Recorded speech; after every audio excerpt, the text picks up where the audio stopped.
अस्सलाम वालेकुम व्यूअर्स, मैं हूं समीना पाशा। उम्मीद है आप लोग खैरियत से होंगे। व्यूअर्स, कुछ आम खबरें और अपडेट्स लेकर इस व्लॉग में आपके सामने हाजिर हैं जनाब। खबरें इंपॉर्टेंट हैं जी, क्योंकि इमरान खान साहब के साहबजादों के पाकिस्तान आने के ऐलान के साथ ही एक तूफ़ान जो है वो उठ खड़ा हुआ है और बज़ाहिर ये लग रहा है कि हुकूमत जो है इसका बड़ा दबाव महसूस कर रही है, क्योंकि जो फर्स्ट इसके ऊपर रिएक्शंस आए हैं वो तो ऐसा ही है कि जैसे आप पैनिक कर जाते हैं बिला वजह। जबकि मुझे अभी ये लगता है कि उनका शायद फौरी आना उस तरह से मुमकिन ना हो। इससे पहले भी बल्कि एक दफ़ा ये बात हुई थी कि वो शायद आए या इस तरह से, लेकिन वो नहीं आए थे। और अभी भी मुझे ये लगता है कि ऐसा नहीं है कि अभी ये 10 दिन के बाद वो आ ही जाएंगे, बल्कि इसमें थोड़ा वक्त लग सकता है। लेकिन अभी तो सिर्फ एक इंदिया ही दिया गया है, जिसके बाद जो रिएक्शंस आ रहे हैं उससे तो मुझे लगता है कि उनका आना काफ़ी ज़्यादा इस हुकूमत को पैनिक कर देगा। बहरहाल इसके ऊपर ज़रा तफसील आपको बताते हैं क्या धमकियां दी जा रही हैं इसमें पीटीआई को। इसके साथ साथ जी ये भी आपको बताएंगे कि कब तक तहरीक के शुरू होने का ऐलान होने का इम्कान है। एक ख़बर आज ये भी चल रही है कि जी अली अमीन साहब जो हैं उनके मामलात सेटल हो गए हैं, और एक तस्वीर जो जारी हुई है वो भी बड़ी मानी खेज़ है, उसके ऊपर भी बात करेंगे। शहबाज शरीफ साहब और नेतन्याहू किस तरह सेम पेज पर आए हैं वो भी आपके साथ डिस्कस करेंगे। और फिर ये कि अब मज़ीद क्या कोई जजेस के ख़िलाफ़ कार्रवाई होने जा रही है। जैसे हमने देखा कि जो मुखालिफ सहाफ़ी आवाज़ें हैं उनको बंद किया जा रहा है, इसी तरह से मुखालिफ जो जजेस हैं ऐसा लग रहा है उनको भी किसी तरह कोर्ट सिस्टम से निकालने की तैयारी है। ये सब चीज़ें क्या हैं, किस तरफ जा रही हैं, आपको तफसीलात बताते हैं। आपसे रिक्वेस्ट है कि चैनल को सब्सक्राइब कर लें अगर अभी तक सब्सक्राइब नहीं किया, और आपकी मेहरबानी है कि सब्सक्राइब कर ही लें। बल्कि मुझे तो लग रहा है कि कोई एक एक्स्ट्रा चैनल जो है वो खोल के मैं अभी से उसका लिंक आपके साथ शेयर करना शुरू कर दूं, क्योंकि अगर इन फ्यूचर कोई प्रॉब्लम आती है तो कम से कम एक हमारे पास एक्स्ट्रा पहले से मेरा ख्याल है ऑप्शन मौजूद होना चाहिए। और जनाब हम यहाँ पर आप लोगों के लिए ही काम करने के लिए बैठे हैं, अब तक सच पहुँचाने के लिए बैठे हैं। उसकी वजह से नौकरियाँ भी गंवाई हैं, उसकी वजह से मुश्किलात भी देख रहे हैं। तो आप लोगों की हौसला अफजाई बड़ी ज़रूरी है। तो जो लोग भी जिनके चैनल्स बंद किए जा रहे हैं, ज़ाहिर है उनको माली परेशानियां भी होती हैं इसकी वजह से, और इस बात की तकलीफ़ भी होती है कि उनके ऊपर इल्ज़ामात भी लगते हैं। तो आप लोगों का ये काम है कि इनकरेज करें और उनकी हौसला अफजाई करें, और उसका तरीका बड़ा आसान और बड़ा सादा है। वो ये कि जितने भी ये सहाफ़ी जो आपको लगता है आपकी नज़र में सच बोल रहे हैं, सच का साथ दे रहे हैं, तो आप उनको ज़रूर सब्सक्राइब भी करें और उनको ज़रूर सुने देखें। इसलिए क्योंकि अगर आप उनको देखते सुनते हैं, आपके व्यूज़ से उनकी कुछ माली मदद भी हो जाती है और उसके साथ साथ उनकी हौसला अफजाई भी होती है। तो ये ज़रूर करें। अगर कोई चैनल अप्रोच नहीं आप कर पा रहे तो आप वीपीएन यूज़ कर सकते हैं। आमतौर पे बहुत से जो ब्लॉग चैनल्स या वीडियोस हैं वो वाईफाई से कनेक्ट हो जाती हैं, आप उसके थ्रू देख सकते हैं, या फिर आप वीपीएन यूज़ करके कर सकते हैं। तो अगर आपको थोड़ी सी इसके लिए मेहनत करनी पड़ रही है या तो कोई तरद्दुद करना पड़ रहा है तो वो ज़रूर कीजिए और उनका साथ ज़रूर दें। देखें वो अपने अगर मौक़िफ़ पे डट कर खड़े हैं और आपके साथ खड़े हैं, आपकी आवाज़ बन रहे हैं, जो आप लोग महसूस करते हैं, आपके जज्बात की तर्जुमानी भी करते हैं और आप तक सच भी पहुंचाते हैं, तो फिर उस वक्त इन लोगों के साथ भी खड़े होना चाहिए जो आपके लिए मुश्किलात का आपकी वजह से मुश्किलात का सामना कर रहे हैं। वरना सबके लिए आसान है कि वो या तो खामोश हो जाएं या दूसरी साइड पे जाके खड़े हो जाए, तो उनको भी इमरात भी मिलें और उनको तनख्वाहें भी मिलें, नौकरियां भी मिलें, सब कुछ उनके लिए भी अच्छा हो जाए, उनके भी घर बार में आराम सुकून हो जाए। लेकिन वो इस वजह से कि वो अपने ज़मीर का सौदा नहीं करते, उनको मुश्किलात का सामना करना पड़ता है। तो उनकी हौसला अफजाई करना वो आपका काम है, वो आपकी ज़िम्मेदारी बनती है। आगे बढ़ते हैं जी। आज जैसे मैंने कहा कि इमरान खान साहब के बच्चों की जो पाकिस्तान आने की एक बाज़गश्त सुनाई दी, उसके बाद से काफ़ी ज़्यादा उसका एक आपका समझ लें कि असर जो है वो नज़र आ रहा है। आज सोशल मीडिया पर भी ये बात काफ़ी ज़्यादा डिस्कशन में रही और बहुत से लोगों ने इसके ऊपर तबसरे किए। अच्छा, जब ये बात हुई तो मेरा ख्याल था कि जैसे पहले भी ये चूँकि बात हुई थी तो शायद उसी तरह की एक बात है और शायद इसका इतना ज़्यादा इम्पैक्ट हुकूमत नहीं लेगी, लेकिन मुझे अंदाज़ा हुआ है कि इसका बहुत ज़्यादा असर है। और वाक़तन अगर इमरान खान साहब के बच्चे पाकिस्तान पहुंचते हैं और कोई तहरीक को लीड करते हैं, लीड ना भी करें एटलीस्ट उसमें शामिल होते हैं, तो उसका एक बहुत वाज़े असर जो है वो दिखेगा। एक तो उसकी वजह यह है कि जो इस वक्त पाकिस्तान तहरीक इंसाफ की क़यादत है उसके ऊपर जो एक ट्रस्ट डेफिसिट बहरहाल थोड़ा बहुत हुआ है अवाम की तरफ से, कारकुनों की तरफ से, तो एक तो उसका असर है। और दूसरा उनकी निस्बत अगर अलीमा ख़ान हो या उनके बच्चे हों जो ऐसे फैमिली मेम्बर्स हैं जिनको ख़ान ट्रस्ट करते हैं और जिनकी सिंसेरिटी के ऊपर कोई शक नहीं किया जा सकता, तो ऐसी सूरत में उनके पीछे जो है अवाम का निकलना, उनको ट्रस्ट करना, उनके लिए बाहर उनके पीछे लब्बैक कहना, वो काफ़ी ज़्यादा अट्रैक्टिव होगा, एक चीज़। दूसरी बात यह है कि वो बहरहाल कोई आम लोग नहीं हैं, वो अपने मुल्क के एक बाअसर ख़ानदान से ताल्लुक़ रखते हैं, तो उनके लिए उनको हार्म पहुंचाना या उनकी बात को नज़रअंदाज करना वो शायद इस हुकूमत के लिए या बाकी लोगों के लिए, इंटरनेशनल मीडिया के लिए भी इतना आसान नहीं होगा। तो इसलिए वो ख़ुद अपने आप में चूँकि कुछ वज़न रखते हैं, तो इस वजह से उसलिए भी उस तहरीक में एक जान पड़ेगी और वो इंटरनेशनली उसका जो फोकस है वो होगा। तो इस वजह से भी उनका, अगर वो आते हैं, उनका आना जो है वो काफ़ी ज़्यादा इम्पैक्टफुल होगा। लेकिन इसका असर जो है वो लगता है अभी से ही महसूस होना शुरू हो चुका है। आज उनके आने के सवाल के ऊपर जो राना सनाउल्लाह साहब का जवाब था वो बड़ा दिलचस्प था। और राना सनाउल्लाह साहब का कहना था कि जी अगर इमरान खान साहब के बच्चे आते हैं तो उनको मुश्किलात हो सकती हैं, हमें तो कोई फ़र्क नहीं पड़ेगा, इमरान खान की तो शायद रिहाई ना हो उनकी वजह से, लेकिन उनके लिए मुश्किलात ज़रूर हो सकती हैं। तो जब उस पर मोहम्मद मालिक साहब ने पूछा कि किस किस्म की मुश्किलात हो सकती हैं, उन्होंने कहा हो सकता है कि उन्हें फिर एम्बेसी ही आके बाजियाब करवाए। उन्होंने कहा बाजियाब कराने से क्या मुराद है, क्या वो गिरफ्तार हो जाएंगे? तो उन्होंने कहा कि बिल्कुल, अगर वो एहतजाज में शामिल होंगे, एहतजाज को लीड करेंगे, तो उनकी गिरफ्तारी भी हो सकती है। तो उन्होंने कहा कि गिरफ्तार क्यों करेंगे आप, अगर एहतजाज में कोई शामिल होता है या कोई उस पर खड़ा होता है। तो राना सनाउल्लाह साहब ने कहा कि अगर वायलेंट होता है, तशद्दुद वाला एहतजाज होता है, तो फिर यकीनी तौर पर उन्हें गिरफ्तार क्यों नहीं किया जा सकता। तो उस पर मालिक साहब ने कहा कि आपको कैसे पता कि वो वायलेंट हो जाएगा। तो फिर उन्होंने कहा कि जी देखिए जी, हिस्ट्री में भी जब एहतजाज हुआ है तो ये वो वायलेंस नज़र आया, तो इस तरह की बातें की। तो बेसिकली यानी उन्होंने एक तरह से ये धमकी दी है कि अगर उनके बच्चे यहाँ पर आते हैं, एहतजाज का हिस्सा बनते हैं, तो उन्हें गिरफ्तार किया जा सकता है। ये बेसिकली एक धमकी है, इतना आसान नहीं है उनको गिरफ्तार करना, लेकिन ये एक मैसेज देने की कोशिश है कि जी वो इस चक्कर में उन्हें मना कर दिया जाए कि जी आप इधर ना आएँ और इधर आके ना कोशिश करें अपने वालिद की रिहाई के लिए। तो इससे ये पता चलता है कि इस बात का इन्हें एहसास है कि अगर वो आते हैं तो इनके लिए मुश्किलात बन जाएंगी, इसीलिए इन्होंने ये इस तरह से धमकी आमेज़ लहजे में बात की। इसी तरह से उज़मा बुखारी साहिबा का जो आपको मैं ट्वीट सुना देती हूँ जो उन्होंने लिखा है, वो भी ज़रा सुनिए। कहती हैं कि जी इसराइल ने अपने कासिम और सुलेमान नामी 2 मिज़ाइल लॉन्च कर दिए हैं। पहले ये नेतन्याहू की तरह रीफ्यूलिंग के लिए अमेरिका जाएंगे और फिर अपने असल हदफ पाकिस्तान का रुख करेंगे। अब एक तो पहले इनकी ज़रा लैंग्वेज आप मुलाहिज़ा कीजिए कि इमरान खान साहब के बच्चों को ये मिज़ाइल कह रही हैं, ठीक है। अब अगर इसी तरह के अल्फाज जो हैं वो मरीम नवाज़ साहिबा के बच्चों के लिए कहे जाएँ तो फिर इन लोगों ने ऐसे उछलना है कि जैसे पॉपकॉर्न्स यूँ तवे पे उछल रहे होते हैं। तो बहरहाल उसके बाद ये कहती हैं कि जनाब क्योंकि ये कहते हैं कि जी वो तो सियासत में भी नहीं है और उनको निशाना तो यानी कासिम और सुलेमान क्या सियासत में है जो आप उनके लिए इस किस्म के अल्फाज इस्तेमाल कर रही हैं। दूसरी जो इसमें बात है वो कहती हैं कि जी इसराइल ने ये मिज़ाइल जो है वो लॉन्च कर दिए हैं। अब यानी उनको बेसिकली इसराइली कनेक्ट कर रही हैं। अब इनको ये पता होना चाहिए कि उनकी जो वालदा हैं जमाइमा साहिबा, उन्होंने ऑन रिकॉर्ड कितने ट्वीट्स किए हुए हैं गज़ा की हिमायत में, फ़लस्तीन की हिमायत में, और कंडेम किया हुआ है कि जो नस्ल कुशी वहाँ पर हुई है, ठीक है। और उसके बावजूद जो है ये मोहतरमा उनके बच्चों को इसराइली कह रही हैं। और अपनी हुकूमत का ये हाल है कि नेतन्याहू ने, इसराइल का जो वज़ीर आज़म है जिसने ये सारा वहाँ पे कत्ल व गारत की है, बच्चों का जो कातिल है वहाँ का, उसने नेतन्याहू ने डोनाल्ड ट्रंप को जो है वो आज अमन के नोबेल इनाम के लिए नामज़द किया। और इधर शहबाज शरीफ साहब की हुकूमत ने उन्हें नोबेल के इनाम के लिए नामज़द किया। यानी आप अंदाज़ा लगाइए कि इन्होंने पाकिस्तान को नेतन्याहू की सफ़ में लाके खड़ा कर दिया है कि नेतन्याहू और जो शहबाज शरीफ साहब है उनकी एक सोच है कि डोनाल्ड ट्रंप को जो है वो अमन का नोबेल इनाम मिलना चाहिए।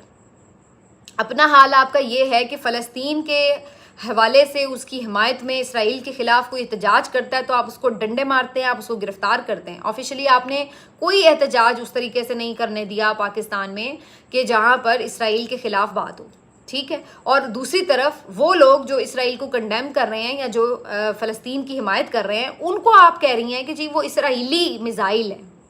तो ये इन लोगों का हाल है। असल में बात ये है कि पेट में दर्द हो गया कि जी वो क्यों आ रहे हैं, और इनको पता है कि अगर वो आते हैं तो फिर सूरत हाल शायद इनके लिए काफ़ी टफ हो जाएगी। इस वजह से ये बिल्कुल बिलो द बेल्ट आके जो है इस किस्म की गुफ्तगू कर रहे हैं। और फिर आगे फरमा रही हैं कि जी वो रीफ्यूलिंग के लिए अमेरिका जाएंगे।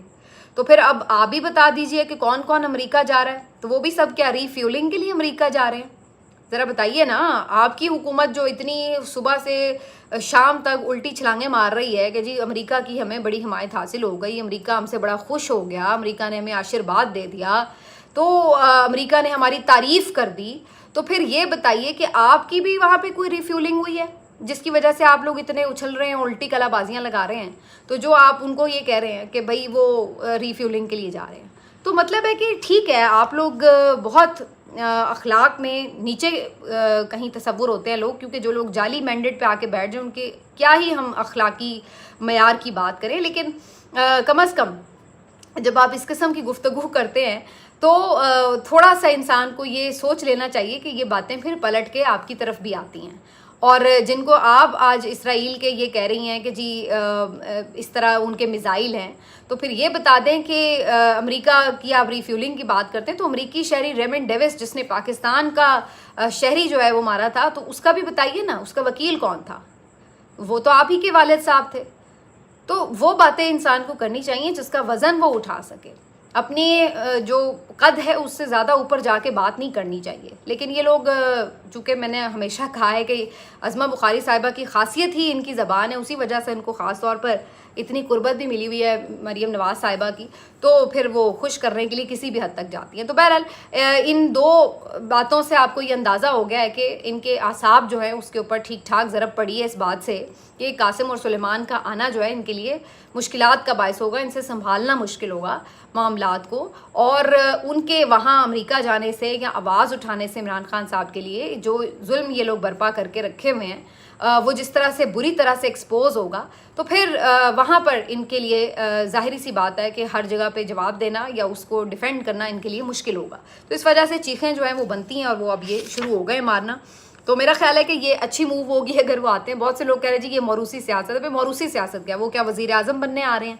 वो क्या कोई वज़ीर आला की कुर्सी पे बैठने आ रहे हैं? वो क्या कोई पाकिस्तान तहरीक इंसाफ के चेयरमैन बनने आ रहे हैं? वो अपने वालिद की रिहाई के लिए एक तहरीक चला रहे हैं या उनकी अवली आवाज़ उठाना चाह रहे हैं, और वो भी कब? 2 साल के बाद, जब उन्होंने देखा है कि जनाब इधर तो अदालतें सारी सजदे में गिर चुकी हैं, जब उन्होंने देखा है कि जो पार्टी की क़यादत है वो बिल्कुल अब लाताल्लुक़ सी होके बैठ गई है और उनसे कुछ नहीं बन पा रहा, और जब वो देख रहे हैं कि जो यहाँ पे ओवरऑल आवाज़ उठाने वालों के साथ क्या कुछ हो गया, गोलियां तक चल गई हैं, तो 2 साल के बाद उन्होंने ये अंदाज़ा लगाया कि अब इसका मतलब ये नहीं कि हम अपने बाप को मरने के लिए छोड़ दें।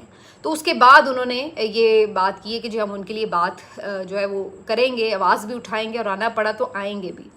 तो इस बात को मौरूसी सियासत से जोड़ना, मौरूसी सियासत क्या है? सियासत क्या है? मतलब वो क्या वो पार्टी संभाल लेंगे या वो आगे को पाकिस्तान में इलेक्शन लड़ने आ रहे हैं जो आप कह रहे हैं?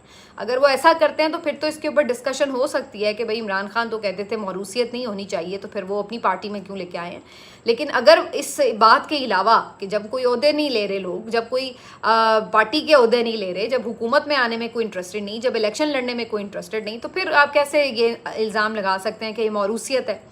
हाँ, जहाँ तक कोई भी फैमिली मेम्बर अगर कोई किसी के लिए कोई आवाज़ उठाता है तो वो तो हर फैमिली मेम्बर करता है, उसमें तो हमारे पास सियासत में भी और अदरवाइज़ भी ज़ाहिर है हमें ये नज़र आती हैं चीज़ें कि किसी के साथ कोई जुल्म हो तो हर कोई अपने फैमिली मेम्बर के लिए आवाज़ उठाता है। तो इसमें कौन सी ऐसी बात है कि वो मौरूसियत होती है?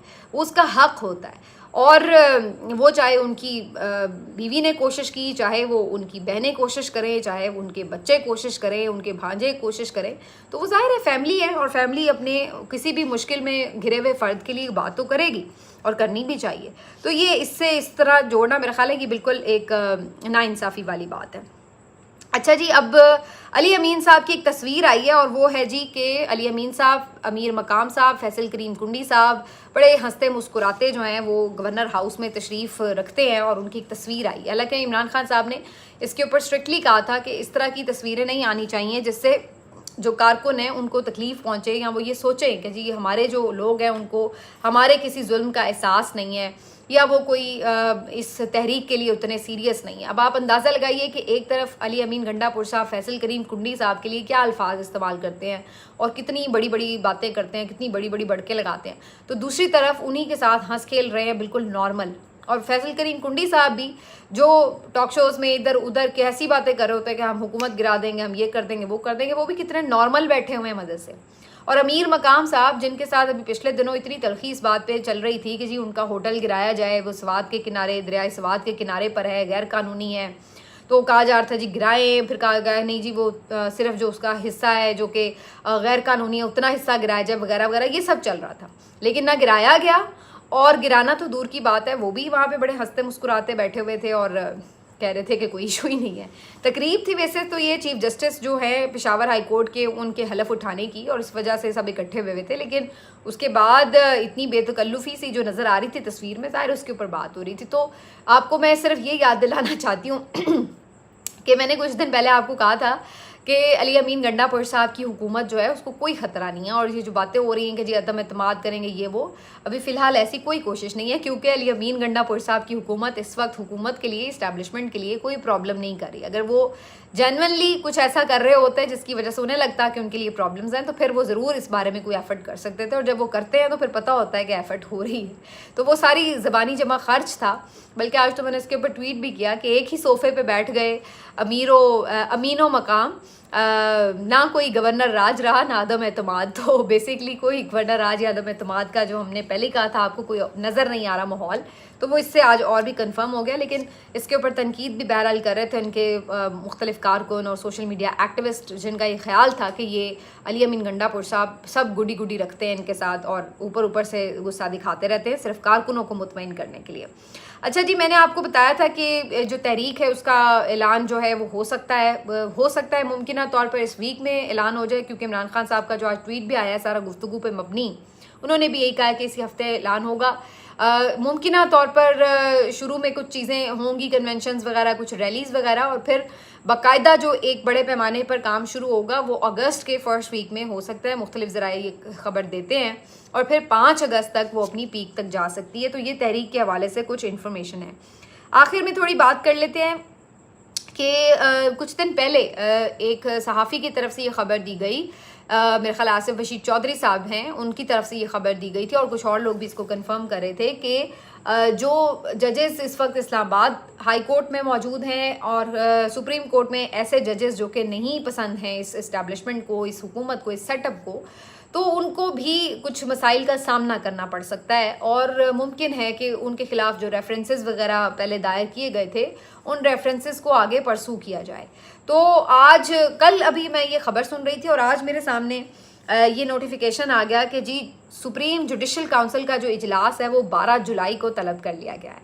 अब याद रहे कि एक तो अदालती छुट्टियां हैं, लेकिन छुट्टियों में सुप्रीम जुडिशल काउंसिल का इजलास तलब कर लिया गया है। सुप्रीम जुडिशल काउंसिल बेसिकली वो बॉडी है जो जजेस के खिलाफ जो शिकायत हैं उसका जायज़ा लेती है, जो रेफरेंसेस आते हैं उसके ऊपर हियरिंग करती है, और फिर उसमें से जो डिस्पोज करने होते हैं डिस्पोज ऑफ हो जाते हैं, और जिनके ऊपर कुछ उन्हें लगता है कि मवाद है तो उसको फिर आगे बढ़ाया जाता है अगले मरहले में, और फिर उसकी बाकायदा एक मुकदमे की तरह हियरिंग भी होती है। तो इस इजलास का बुलाया जाना काफ़ी मानी खेज़ है, जिससे ये तासुर मज़ीद तक़वियत पकड़ रहा है कि इस सिस्टम में जो जजेस इनको लगता है कि अभी भी ना रिज़ाइन कर रहे हैं और मौजूद भी हैं और जान नहीं छोड़े हैं, तो इनसे जान छुड़वाई जाए। इस्लामाबाद हाई कोर्ट में ख़ास तौर पर इसलिए प्रॉब्लम है क्योंकि वो छोटी कोर्ट है, वहाँ पे 12-13 जजेस हैं, और उन जजेस में से जो 5-6 जजेस हैं वो आपके जो चीफ जस्टिस हैं उनके साथ अलाइंड नहीं हैं। अब उन्होंने उनकी हल्फ बर्दारी की तकरीब में शिरकत भी नहीं की, क्योंकि सीनियरिटी वाले इशू के ऊपर और ट्रांसफ़र वाले इशू के ऊपर वो उनको उस तरह से सेटिस्फाई नहीं है। वो समझते हैं कि उनका, और बिल्कुल सही समझते हैं कि उनका हक मारा गया, जानबूझ के उनको रोका गया है चीफ जस्टिस बनने से, और फिर पीछे उनके लिए मुश्किलात भी बनाई गई हैं। तो उस बात के ऊपर यकीनन उन जजेस के अपने तहफ़्फ़ुज़ात हैं और वो इन चीफ जस्टिस साहब के साथ लगता है बज़ाहिर चलने के लिए तैयार नहीं हैं। तो इससे उन्हें फिर आगे आने वाले दिनों में भी प्रॉब्लम होती रहेगी। और ये वो जजेस हैं जो आज़ाद जजेस हैं, जो ख़त भी लिख चुके हैं, जो अपने मुकदमे इस वक्त सुप्रीम कोर्ट में भी लड़ रहे हैं। तो बज़ाहिर ऐसा लगता है कि इन जजेस के ख़िलाफ़ अब दूसरी तरफ से कार्रवाई का आगाज़ किया जाएगा और कोशिश की जाएगी कि या तो दबाव के तहत ये खुद ही इस्तीफ़ा दे दें और या फिर इनको किसी तरह निकाला जाए सिस्टम से। तो वो जो एक एलिमेंट है कि जनाब कोई भी मुखालिफ आवाज़, चाहे वो मीडिया में हो, चाहे वो जुडिशरी में हो और हत्ता कि वो पार्लियामेंट के अंदर भी किसी जगह पे भी वो आवाज़ जो है वो नहीं चाहिए, वो बर्दाश्त नहीं है। मीडिया में आपने चैनल्स का हाल तो देख ही लिया है, सारे जो मुखालिफ बोलने वाले एंकर्स थे उनको निकाल दिया और उसके बाद यूट्यूब चैनल्स की सारी जो मुखालिफ आवाज़ें थी उनको बंद करने चल पड़े। और तीसरा जो जजेस हैं उनको पहले खुडे लाइन लगाया और अब उधर से भी उन्हें निकालने की तैयारी है। और जो सियासतदानों के साथ हो रहा है वो आप इससे से अंदाज़ा लगा लें, किसी की नाअहली हो रही है, किसी को 9 मई में सज़ा देंगे और उधर पंजाब असम्बली में जो स्पीकर साहब हैं वो शोर शराबा करने के ऊपर ही जो वहाँ पे MPs हैं उनको निकलवाने चले हैं इलेक्शन कमीशन से। तो मतलब है कि ये बिल्कुल कम से कम अल्फाज में भी कुछ भी ये सिस्टम हो सकता है, लेकिन ये जमहूरियत नहीं हो सकता कि जहाँ पर आपकी किसी भी मुखालिफ आवाज़ को किसी भी सतह पर बर्दाश्त नहीं किया जा रहा। मिलते हैं आपसे अगले वीडियो में, आपका ख्याल रखिए। अल्लाह हाफ़िज़।